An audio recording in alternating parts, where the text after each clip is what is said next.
Mr. Moore of Utah. Thank you, Chairman LaHood, for holding this important hearing. I look back to when I first ran for this seat. It was just 3.5 years ago, and unemployment insurance was, just becoming a thing as we were trying to navigate the pandemic and, seeing workforce go through a stress point. And it was that moment that, to me, it was like, we're not going to be able to solve these things at the federal level. It continually got worse. And the thing that was the most frustrating to a lot of my constituents, particularly small business owners, was not being able to hire people or not being able to get some of their folks back to work. That's an un-American concept. It's un-American. I get the pandemic was a tricky thing to navigate, and different states handled it different ways, but we can't ever get to that point again. We can't ever get to that point again where it was easier to stay home and engage in this type of program than it was to go back to work. I look back on it, and we made mistakes as a country, as a federal government, trying to do too much and creating unintended consequences. And I think that data will bear that out over the history of time. We saw an enormous amount of inflation right after the ARPA, or the American Rescue Plan, was passed. We cannot have so much money chasing too few goods, especially when there was a stress on supply chain and things like that. So, and that, I think, is leading to my main point. And one question simply that I have for Ms. Townsend, like Iowa, Utah is a state that has been on the forefront of creating high-performance service delivery models for the unemployed and those lacking the job skills required to fully participate in the workforce.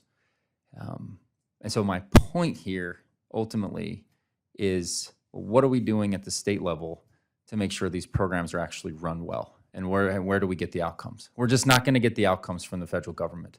The nation's too big, population's too high, and we do not have the purview and the ability to properly target where the work needs to be done. The Utah Department of Workforce Services, Utah's integrated model for workforce and social assistance, simplified the application process for individuals seeking assistance, such as unemployment insurance, and provides a case manager who identifies suitable services based on an individual's needs.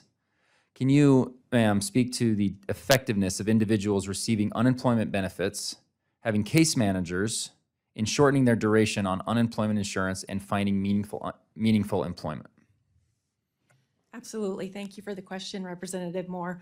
So what we have found in Iowa is that when individuals, like I said before, come into the American Job Centers or contact Iowa Workforce Development after they've filed a claim for unemployment benefits, and we assign a single individual to help walk them through the process, most of them have not looked for a job for a period of time. Many of them have not looked for a new job for decades.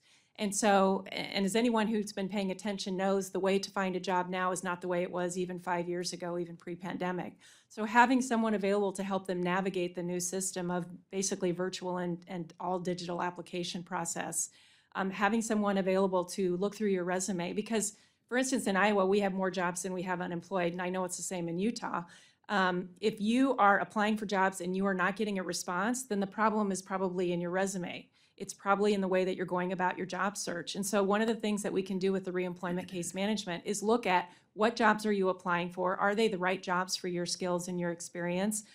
What other jobs should you be applying for? And is there something in your resume that we need to fix or improve? And so when they get that one-on-one assistance, it helps direct them not only to the better jobs that they may not have otherwise realized they were eligible for, but also gives them that support and the hope that I can get this job, and they do. And we see every day, we're seeing stories about people who are getting jobs that pay them way more than they were making before they became unemployed. Absolutely, thank you. And I think the irony that I can even admit it myself, that I'm saying that having a case manager involved, some people would claim that's more bureaucracy, right?